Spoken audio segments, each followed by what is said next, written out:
Desde Buenos Aires, LS1, Radio de la Ciudad. 92.7.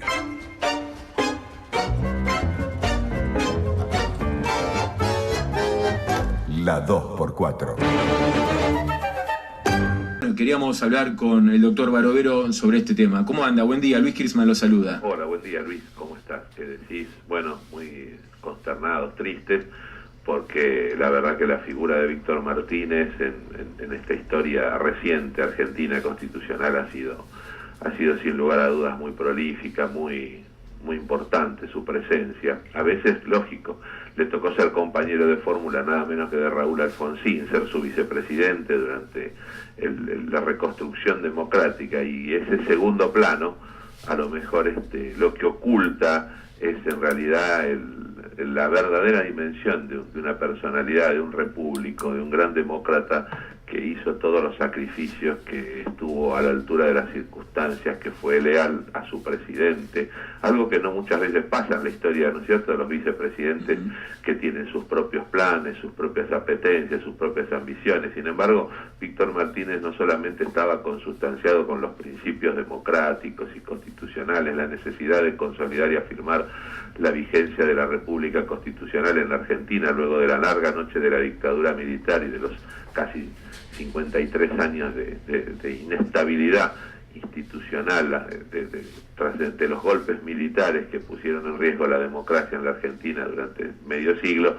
Víctor Martínez además estaba convencido de la necesidad de fortalecer la institución presidencial, y para eso un vicepresidente tenía la misión que le indica la Constitución, de ser el reemplazante del presidente por ausencias temporarias o por ausencias definitivas, que en el caso de Alfonsín no se dio, presidir el Senado de la República, donde le tocó presidir un Senado donde el radicalismo, el oficialismo, la Unión Cívica Radical, de 1983 a 1989 estuvo en franca minoría frente a una mayoría peronista. Sin embargo, supo conducirlo con absoluta maestría, y además ganarse el respeto de los senadores opositores, de los senadores justicialistas y de los senadores de los partidos provinciales, y además obtener leyes muy importantes para la democracia, para la continuidad institucional, leyes que fueron marcando un poco el camino de la consolidación del sistema democrático institucional argentino.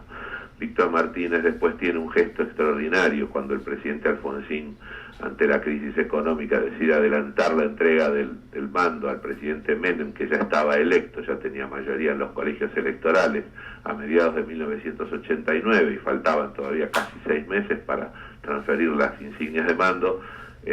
Víctor Martínez, ante la renuncia del presidente, podría haber querido quedarse en la presidencia y completar el mandato, y sin embargo Víctor Martínez le dijo: doctor Raúl Alfonsín, yo entré a la presidencia con usted y me voy con usted, y renunció en forma automática, es decir, acompañó al jefe de Estado hasta la última circunstancia. Eso le valió un gran reconocimiento. Mirá, Alfonsín, hablar con Alfonsín de Víctor Martínez era algo muy reconfortante. Yo tuve la suerte de conversar y ser bastante amigo de ambos. Con Víctor Martínez trabajé durante los últimos 15, 17 años en el Instituto Nacional Irigoyeniano, donde me tocó secundarlo como vicepresidente. Y hablar con Alfonsín de Martínez era llevarte esa satisfacción cuando él decía: qué gran tipo Víctor Martínez, fue un vicepresidente de lujo, tuve un gran vicepresidente, lo quería mucho.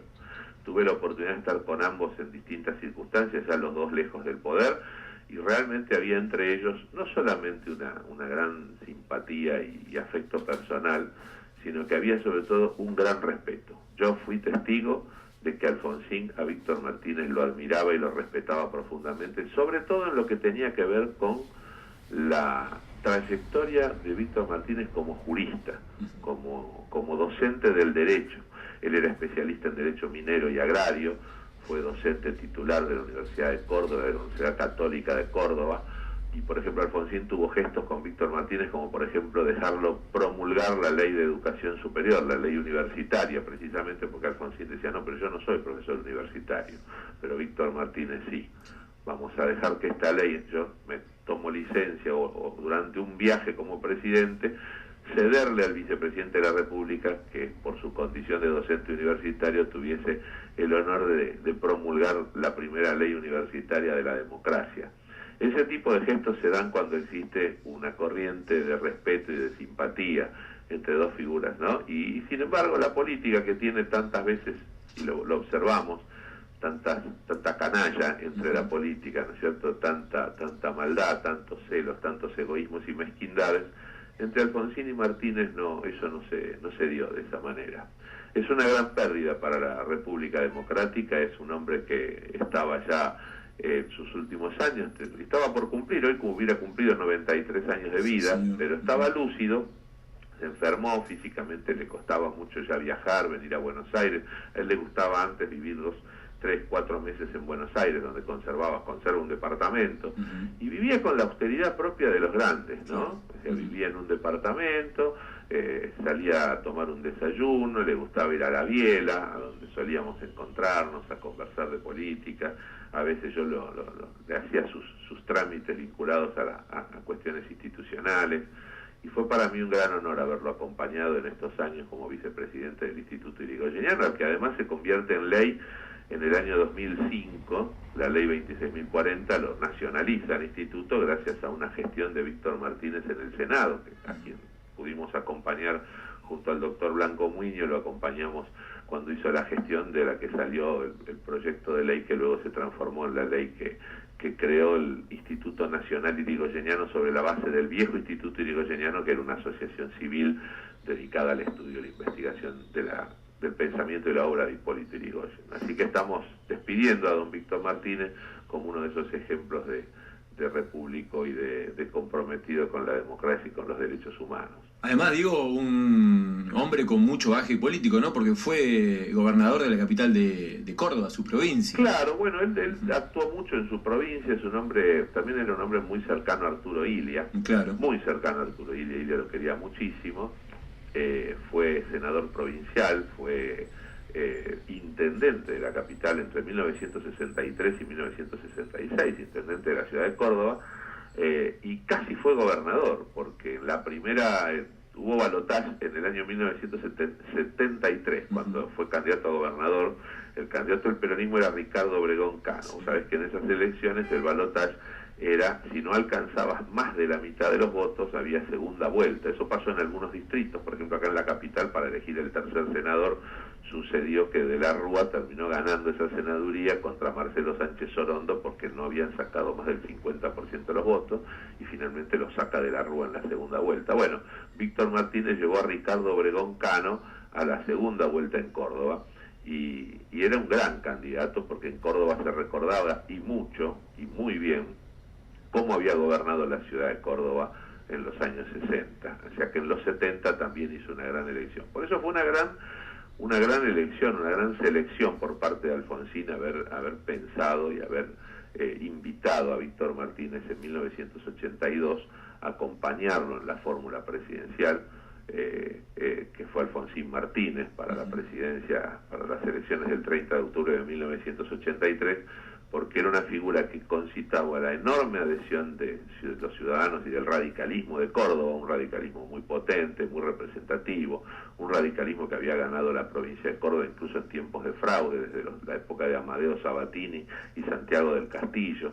Es decir, un radicalismo muy popular, muy enraizado en las tradiciones cordobesas, y Víctor Martínez no era la excepción. Era un hombre además de una enorme simpatía personal, además de una cultura general magnífica.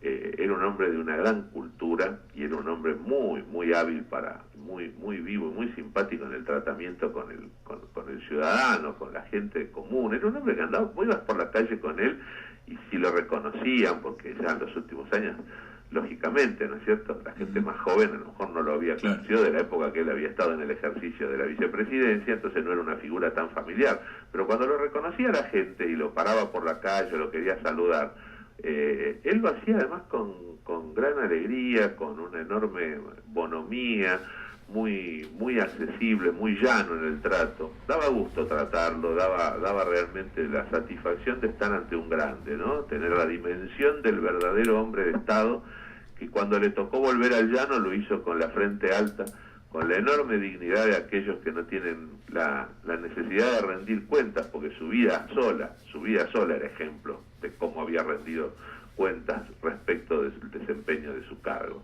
Así que verlo a Víctor Martínez en la calle rodeado del afecto de la ciudadanía, algo que me tocó presenciar muchas veces, también era una forma de estar convencidos de que se había cumplido con el deber.